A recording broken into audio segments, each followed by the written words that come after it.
Call પ્લેની ticket ખરીદતા પહેલા ચેતી જજો। અત્યારે સૌથી વધારે કોલ પ્લેની ટિકિટના નામે ફ્રોડ થઈ રહ્યા છે। સુરતના 4 યુવકોએ 4 લાખ ગુમાવ્યા છે।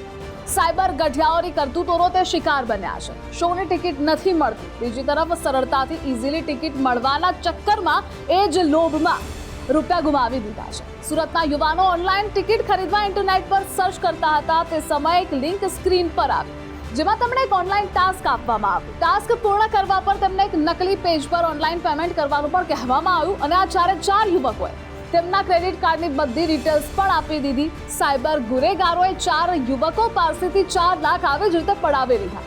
પોલીસ સાયબર ફ્રોડના આરોપીઓ સામે તપાસ કરી રહી છે। જોકે કોલ્ડ પ્લે કે જેને લઈ અનેક ફ્રોડ થતા રહે છે, માટે તમે ચેતીને રહેજો।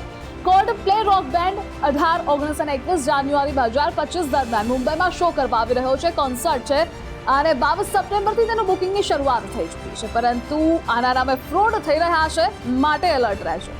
આવી જ અપડેટ્સ માટે આપ જોતા રહો ગુજરાત।